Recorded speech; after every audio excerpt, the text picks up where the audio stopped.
Bueno, muy interesante todas las exposiciones, pero quisiera comentar un poco lo que señalaba Javier y expresar tal vez un desánimo.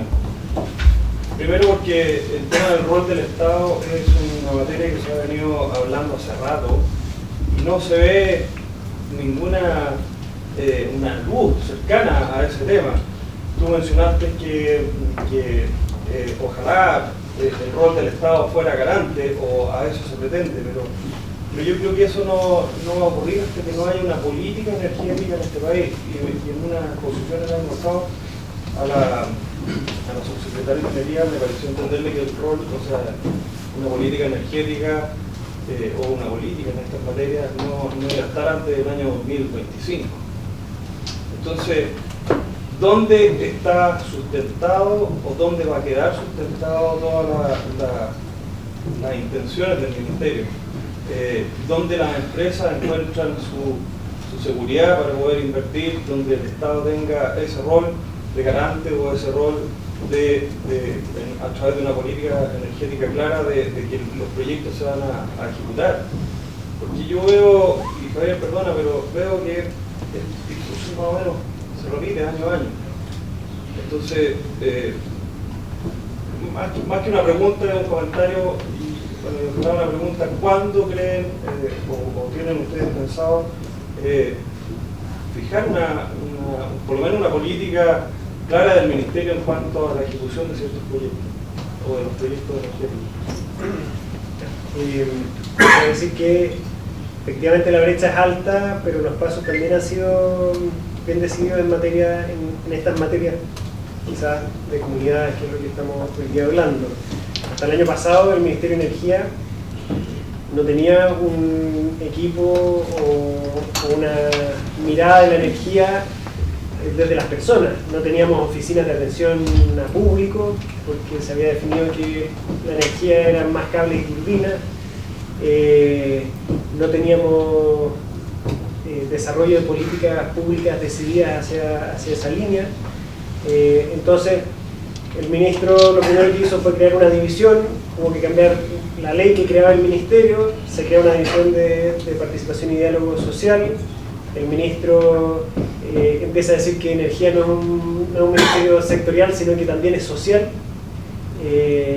porque la energía es para las personas, o con las personas, ¿cierto? Y desde ese punto de vista, tanto en la política al 2050, que esa es la visión, pero que después va a tener bajada al mediano y corto plazo, donde esa política no pretende que sea como que quede enunciada, sino que ojalá sea validada, ¿no es cierto? Ahí se está viendo el mecanismo, ¿no es cierto?, en el Congreso, y que quede como el referente de largo plazo, donde hay una agenda de energía súper clara que se desarrolló de manera participativa con los distintos actores, que se lanzó el año pasado por la presidenta en mayo, y donde nosotros estamos avanzando hacia una ley de asociatividad que va a evacuar estos primeros dos componentes que conversamos, y que el tercer componente, que es de la promoción del desarrollo local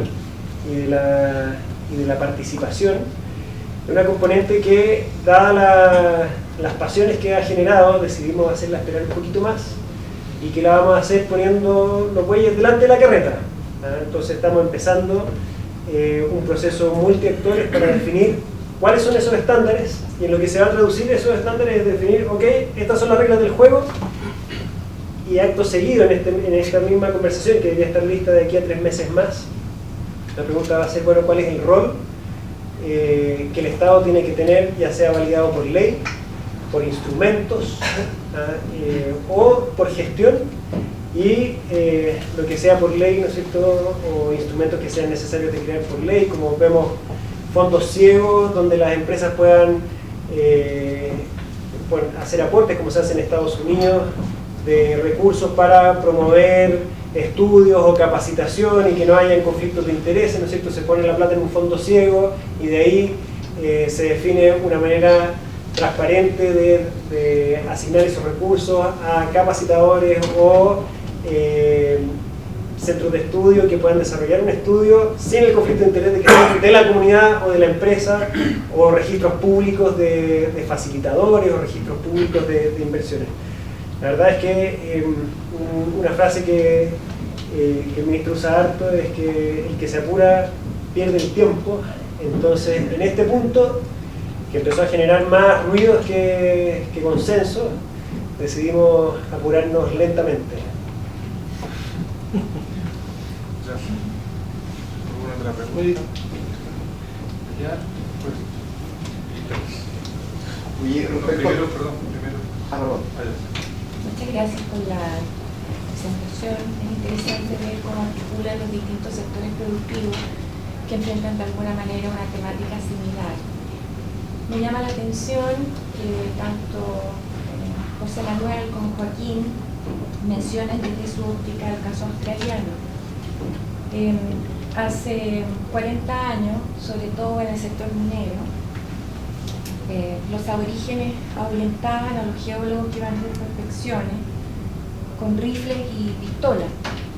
Hoy por hoy se ha generado una alianza bastante virtuosa en la que los aborígenes en épocas puntas, 10.000, y hoy por hoy alrededor de 3.000, trabajan en las empresas, con las empresas y para las empresas. Entonces, quisiera por un lado preguntar de qué manera se está yendo hacia ese lado en el caso minero, y también saber de qué forma se resuelve un tema que, a pesar de que Australia lo tiene muy avanzado en cuanto a estructura y a marco operativo, siguen teniendo conflictos con la falta de representación legítima por parte de las comunidades que están en negociación. Vamos contestando. Sí. Las compañías mineras en general buscan, no solo con las comunidades indígenas, sino con las comunidades con las cuales se relacionan, tener algún tipo de vinculación permanente, y una de esas vinculaciones permanentes a través de la incorporación en el trabajo de parte de los miembros de las comunidades. Esto no es fácil, sobre todo con pueblos indígenas en el país, en los cuales ocurren dos cosas en las zonas mineras. Es distinto que si hubiera minería en la Araucanía, donde es más fácil identificar la ubicación y quiénes y cuáles y dónde están los pueblos. En el norte es más complicado en algunas zonas saber cuáles son los pueblos indígenas. Chile tiene, a través de la CONADI, un catastro que no se agota en sí mismo, es decir, de hecho los tribunales reconocen otras comunidades indígenas que ni siquiera están inscritas en la CONADI. Es decir, hace falta un trabajo previo respecto a los pueblos indígenas, de determinación de quiénes son, dónde están y cuáles son los territorios indígenas. O sea, en Chile hoy día tiene un problema también, en parte porque no tiene identificado con claridad cuáles son los territorios indígenas en total en el país. Por lo tanto, usted se encuentra en una discusión abierta permanentemente cada vez que intenta desarrollar un proyecto. Aparecen comunidades indígenas donde no estaban visiblemente y le dicen que ancestralmente estuvieron ahí, o que parte de su ganado pasta ahí, o que son lugares sagrados de ellos ahí, donde no existían antecedentes suyos. Usted no tiene por qué actuar de mala, pensar que están de mala fe, pero hay un problema de ese tipo. Primera pregunta, por lo tanto, es: ¿se intenta incorporar en el mundo laboral? Es difícil porque cuesta identificar. Segundo, no es un área en la cual ellos se sientan naturalmente cómodos, pero normalmente es difícil identificarlo. Y tercero, la legitimidad como contraparte de los pueblos indígenas es una tarea pendiente como país, porque no están identificados cuáles son los pueblos indígenas. Fíjense ustedes lo que le ocurre al caso del Morro. El caso del Morro es un proyecto minero que ha fracasado 2 veces en su consulta indígena, y la consulta indígena se lleva a cabo a través del gobierno, del Estado que consulta, digamos, una resolución de calificación ambiental que la aprueba. Las 2 veces ha fracasado, y en una de ellas fracasó porque no se había consultado a una comunidad que no figuraba inscrita en ninguna parte y que no era indígena probablemente tal, sino que era sociocultural, agrícola, sociocultural, tenía una definición particular. Entonces, estamos también con un problema a la hora de identificar quién es nuestro interlocutor válido. Muchas veces es un tema pendiente, se está haciendo un trabajo a través del Ministerio de Desarrollo Social con la consulta indígena, se hizo en el gobierno anterior, siempre existe una posibilidad de ir perfeccionando los procesos.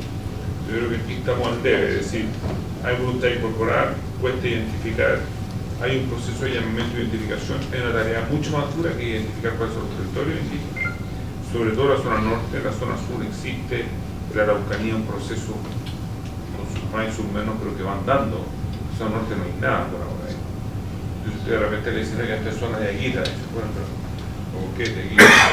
No, pero que mi antepasado circulaban por aquí. Esto tiene una parte que es muy seria, digamos, y otra parte que se presta para chacota. Es decir, el lonco de lo Barnechea existe hoy día, digamos. ¿Y por qué existe el lonco de lo Barnechea? Porque empezó un conflicto con... no, porque apareció, no porque existe, perdón, luego con mucho respeto. Apareció en el momento que se generó un conflicto con la minera de los bronces.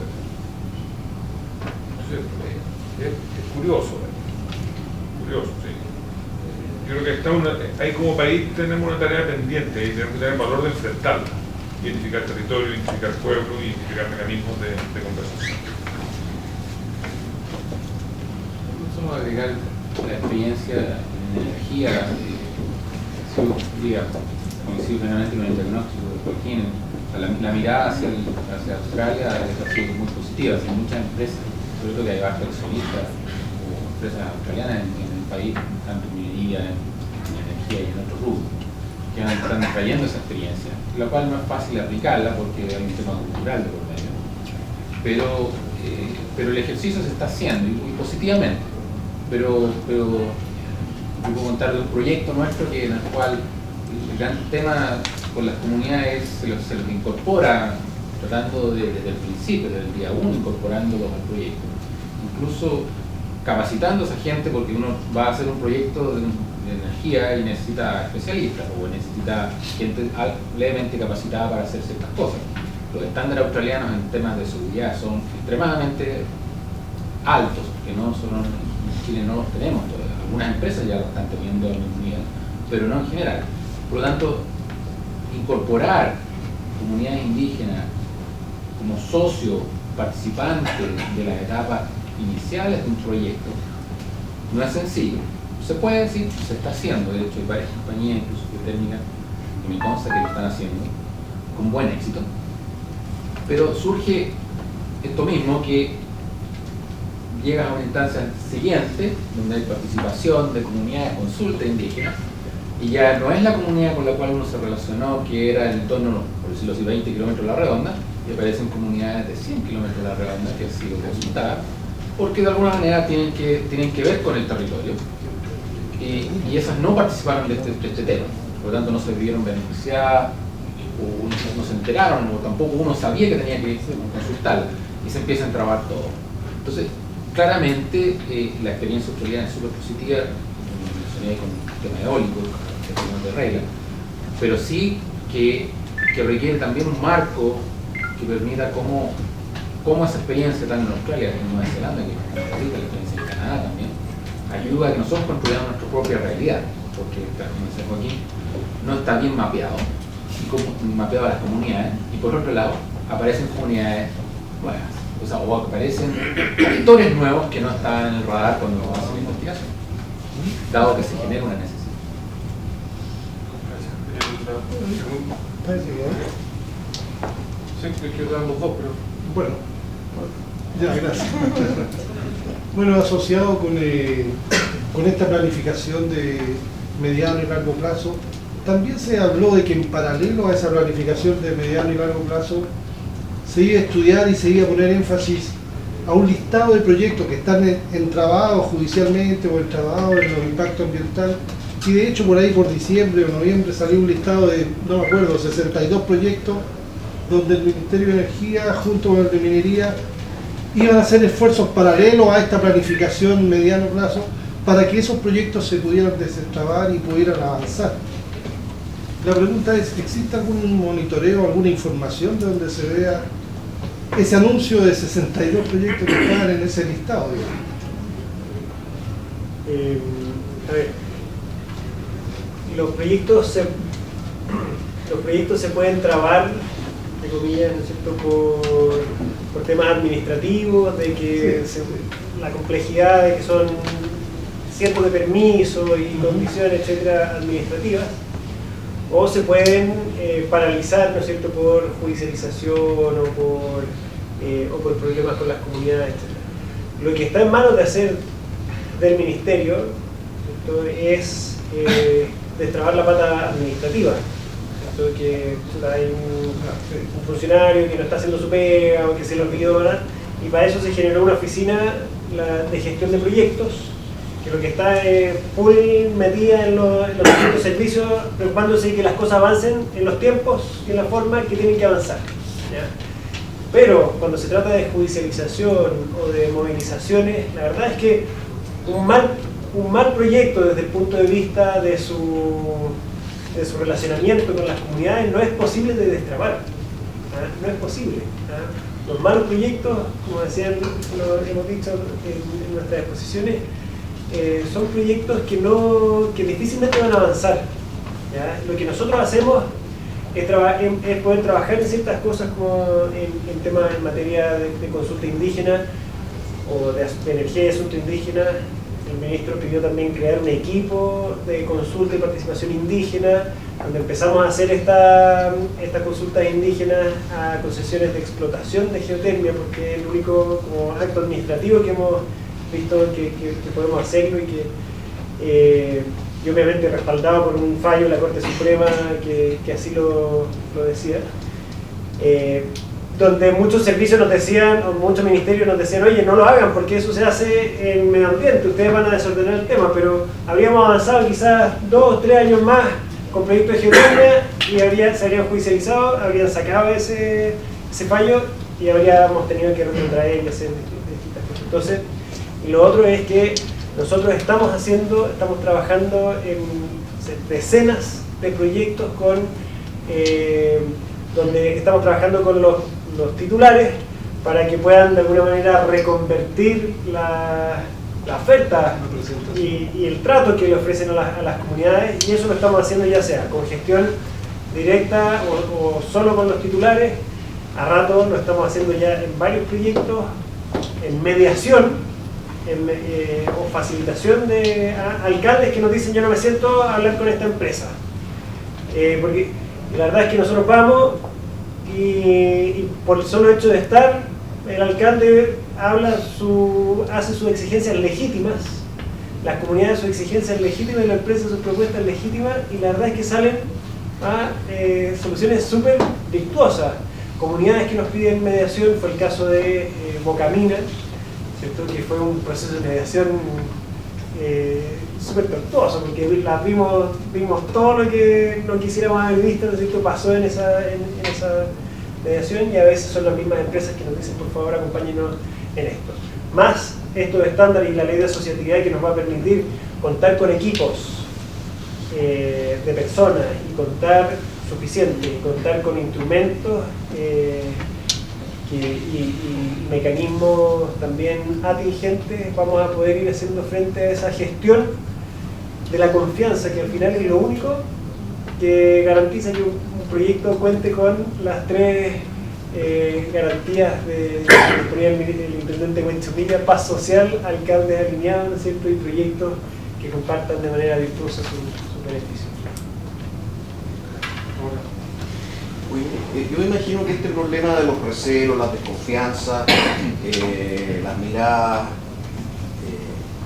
buscando segundas agendas iniciales, cuando se instala un proyecto entre las comunidades y las empresas, es algo que debe ser históricamente común en todas partes. Pero yo veo hoy día, y yo no soy minero, yo veo hoy día que aparentemente la relación entre las empresas y las comunidades indígenas es bastante armoniosa, por no decir hasta plácida, mirado afuera. en países como Canadá y Estados Unidos. Entonces yo quiero saber si ustedes saben cómo transitaron ellos para llegar al estado actual y qué de ellos se puede rescatar para no reinventar la rueda. Muchísimo, y se está trabajando mucho con la embajada, especialmente la embajada de Canadá y la embajada de Australia, para traer experiencia. De hecho, ahora a finales de 29 de junio o mayo, viene un canadiense que va a dar una experiencia, a contar una historia de cómo se fueron implementando procedimientos para desarrollar esto de manera armoniosa. Y la primera experiencia personal que tuve con este tema fue cuando conocí al presidente de la Asociación de Exploradores de Minería en Canadá, que tiene su casa matriz en Toronto, y era un miembro de una comunidad indígena, era el presidente de la comunidad. Y yo creo que eso de alguna manera ejemplificaba hasta qué punto habían llegado a una especie de acuerdo virtuosísimo. Los mecanismos son múltiples, y yo diría que lo que yo puedo ver como base común, sin perjuicio de que también he visto particularidades en Alaska, en Australia, en Nueva Zelanda y en Canadá, tienen sistemas distintos. Algunos creen que simplemente participación en las utilidades, darle un porcentaje de la compañía y esta cuestión manda. Falso. La respuesta que te dan los canadienses, la respuesta que te dan algunos neozelandeses es error. Ese no es el único camino, es uno de los tantos caminos. Primero, hay que identificar qué es un territorio indígena, porque en principio, si uno quisiera extremar la situación, todo Chile es territorio indígena. O sea, si uno quisiera ir al origen de los orígenes, digamos, todo Chile es territorio indígena. Por lo tanto, si usted quiere hacer un yacimiento en el teniente, tiene que buscarle a algún indígena sucesor de los que estaban ahí antes. Chile no ha hecho esa pega. En estos países, por ejemplo, en Estados Unidos está clarito cuáles son los territorios indígenas. O sea, Alaska es un territorio de los pueblos originarios de la zona. Canadá tiene zonas que están al lado del Cañón del Colorado, usted tiene zona indígena. En Australia y en Nueva Zelanda, por lo tanto lo mismo. No es que donde haya recursos naturales es territorio indígena, que pareciera lo que ocurre acá en Chile, ¿se fijan? Acá donde aparece algo, bueno, hay chistes, pero no son de pésimo gusto, no lo tiene que ir, pero hay uno bien bueno, pero... Sí, cuando el carro empieza a armar la cuenta, aquí se puede, focaliza control mental.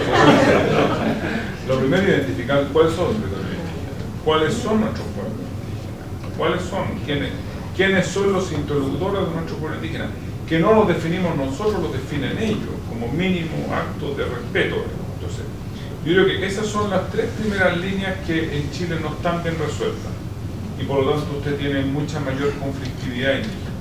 Fíjese que el convenio 169, que este convenio que dicta la OIT, de la Organización Internacional del Trabajo, que básicamente consagra el respeto de los pueblos originarios en el desarrollo de los proyectos o soluciones que puedan afectar sus derechos, y que, entre otras cosas, implica que cualquier resolución administrativa, incluso leyes que pueden afectar derechos de pueblos originarios, deben consultarse. La ley establece un procedimiento de consulta.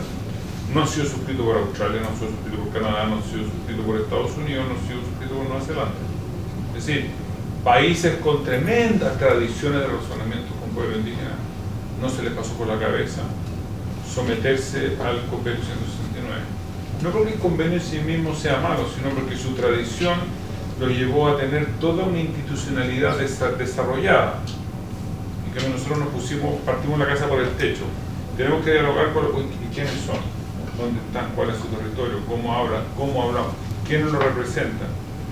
Me acuerdo yo en una conferencia de la Universidad Católica hace no mucho tiempo en que empezamos a hablar, y había una señora, por suerte no soy político, tengo esa memoria por los nombres, pero que era representante de un pueblo de Yaquita. Entonces me dijo, el gran problema que tenemos nosotros para dialogar sobre el desarrollo de proyectos mineros es que lo que usted piensa sobre la riqueza natural y sobre la tierra, sobre los ciclos de la vida, no tiene nada que ver con lo que piensa mi pueblo.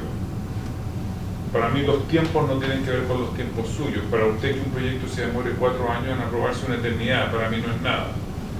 Para mí la tierra es flota y la verdad que te desarma. Te desarma toda tu estructura de pensamiento. Entonces, es el cuarto elemento. 1, ¿dónde están? ¿Cuál es el territorio? 2, ¿quiénes son los? 3, ¿cómo eligen a sus representantes? Hoy día no existe una cultura en la mayor parte del país, y donde la hay, como por ejemplo en la Araucanía, es súper diseminada, hay muchísimos representantes. 4, ¿cuáles son los derechos que les vamos a reconocer? ¿Cuáles son los estatutos? ¿Cuál es el estatuto que le vamos a dar? Vamos a generar pongámoslo en términos nuevos, de los que no pertenecemos a los pueblos indígenas. Es un país dentro de un país, es un estatuto dentro de un estatuto. Tienen reglas distintas totalmente, hasta donde se someten a las reglas nuestras. Es una educación súper abierta. Es una discusión muy abierta. Entonces, en resumen, hay experiencias súper virtuosas con respuestas muy distintas. Lo que no debemos hacer es seguir tapándonos los ojos, porque al taparnos los ojos, a lo que hemos llegado es al peor de los mundos, y a la paralización. La paralización significa que no se hace ningún proyecto, o la mayoría de los proyectos no se hacen cuando hay una oposición de los pueblos indígenas, porque no le hablan los correctos, ni cómo quieren que le hable, ni dónde están, etc. Yo creo que nos tenemos que atrever a un montón de cosas. Entre otras cosas, nos tenemos que atrever a definir probablemente el territorio. El ordenamiento territorial de que estábamos hablando antes es un tema muy complejo, porque cada región puede definir hoy día, en esto corrígeme, porque tú sabes mucho más y mejor que yo, pero cada región puede definir de alguna manera, de manera indicativa, aunque hay una indicación legal complicada y que no es tan indicativa, indicación, pero si llega a aprobarse las regiones, podrían los consejeros regionales determinar la ubicación de la infraestructura energética. ¿Esto qué quiere decir? Que si usted tiene una línea de transmisión desde una central que está ubicada en la 10ª región, que quiere traer energía al SIC, interconectarse al SIC, o para hacer una línea de transmisión que pasa por todas 3 regiones, pueden ir por la región 10ª, por este lugar, llega a la región 9ª y el consejo dice: no, esta línea no me gusta a mí, yo la quiero por acá. Ustedes tienen que ir a hacer así, seguir por aquí. No, yo la quiero por acá.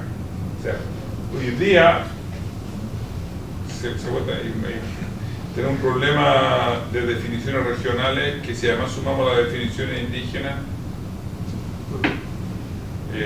estamos en un periodo complejo, que yo creo que hay que mirarlo como un periodo de oportunidades. Yo entiendo, y la entiendo, no sé a qué se dedica a usted, digamos, cuando pregunta, oiga, ¿por qué no me pone una fechita para saber más o menos cuándo echar a andar la manivela de nuevo? Pero digo, yo, que represento a señores que se dedican a desarrollar proyectos mineros, la ansiedad porque le digan: estas son las reglas del juego, son gigantescas. Dicen, un canadiense a ti lo que te dice: mira, a mí no me importa si yo tengo que compartir un porcentaje de utilidades con los pueblos originarios, si tengo que preguntarle en el idioma que tengo que preguntarle solo dígame que es eso lo que tengo que hacer. Porque hoy día lo que estamos en un territorio donde no sé a quién preguntarle, ni cómo preguntarle, ni cuándo preguntarle, ni qué darle, y si lo que le doy me vincula para siempre o me vincula por un tiempo. Llego a un acuerdo con una comunidad y al poco rato aparece otro y yo ya me pregunto: bueno, ¿y usted dónde está? No, yo paso por aquí cada 12 años, pero bueno, ¿y cómo? Sí, ¿y cuánto me toca a mí? Y oiga, Corte Suprema, se aprobó el proyecto. Esa es la situación más dramática que estamos viviendo, yo creo. Y yo veo al gobierno que se ha hecho cargo del tema, en esto no quiero ser crítico, y yo creo que nosotros como mundo empresarial no podemos sentarnos a mirar cómo otros solucionan este problema. Tenemos que sentarnos a tratar de ayudar a solucionar. Sobre una aclaración y un comentario sobre el ordenamiento territorial regional. Lo que estamos buscando es que converse con la política nacional, ¿cierto? O sea, que si una región quiere tener autonomía energética, bueno, que eso tenga un costo o un beneficio, si es que está siendo exportador de energía, tiene que conversar, ¿ah? Entonces ahí, con las reglas del juego claras, las regiones tomarán sus decisiones en base a los costos o incentivos que tengan. Y sobre el tema indígena, yo creo que si bien hay iniciativas que se pueden desarrollar, creo que el tema último que está detrás de la problemática, ¿no es cierto?, es el reconocimiento o la falta de reconocimiento que nosotros tenemos a nuestros pueblos originarios. Mientras no nos sintamos orgullosos de nuestros pueblos originarios, la verdad es que va a ser súper difícil, porque ya decía el presidente Evo Morales, ¿no es cierto?, que desde Chile vemos a los bolivianos como indígenas y pensamos que los indígenas son tontos, ¿no es cierto?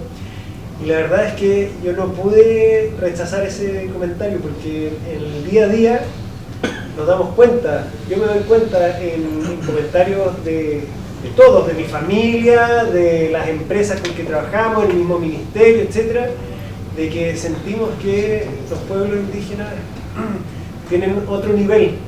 Chile es un país extremadamente racista y extremadamente clasista. El racismo relega a las comunidades indígenas a una clase inferior. ¿Por qué? A una clase económica inferior.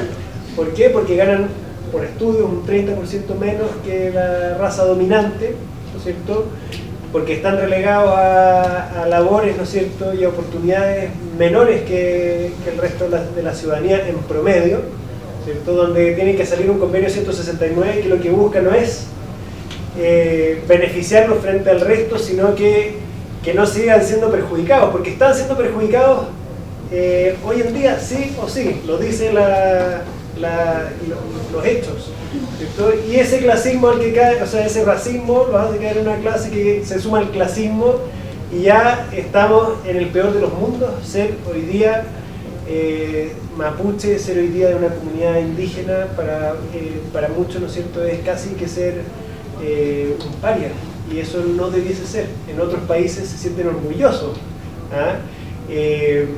No sé, tu civil en Canadá, entonces tu partner en Canadá es indígena, ¿no es cierto? Tenemos un presidente en Bolivia que es indígena.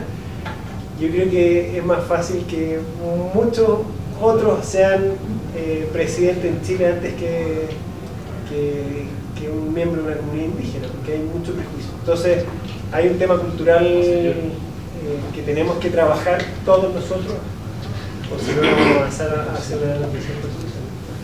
O sea, yo entiendo que se plantee eso, pero estamos tratando de resolver el tema no por el fondo.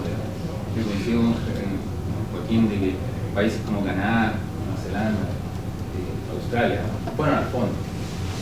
Sin embargo, no me equivoco, Nueva Zelanda demoró más de 20 años en la discusión medular de cómo vamos a tratar, o sea, cómo vamos a convivir y los derechos que deben tener, derechos y deberes del pueblo indígena y la sociedad extranjera, digamos, y Nueva Zelanda se demoró por lo menos 20 años en llegar a un acuerdo, y hoy día es un país que los indígenas participan de una sociedad igualitaria, participan de los mismos negocios, algunos con éxito, otros con fracaso, pero son un ente más nosotros en Chile no hemos hecho ese esfuerzo.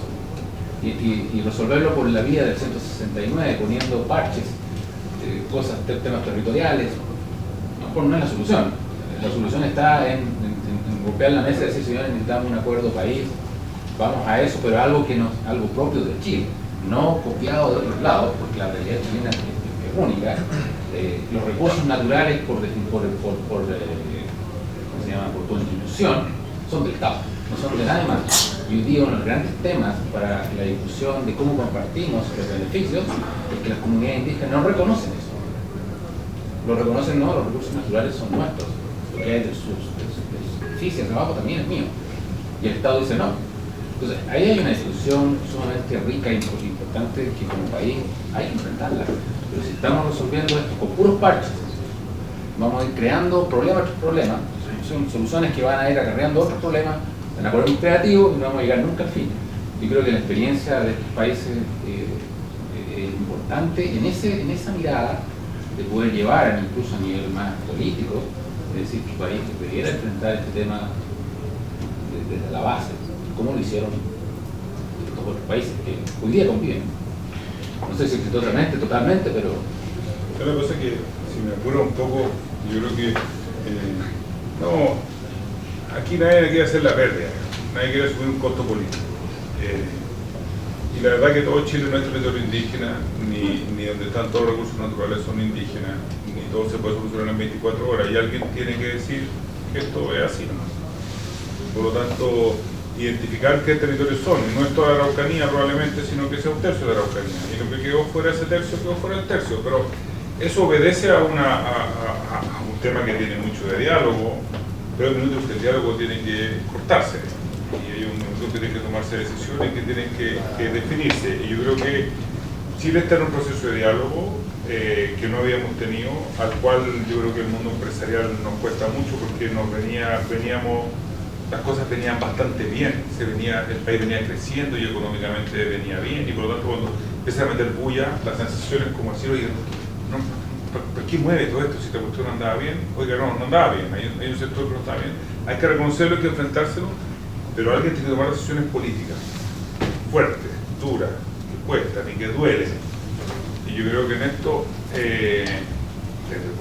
desde hace mucho tiempo, la pelotita se viene chuteando un poco más de la cuenta. Yo creo que no tenemos por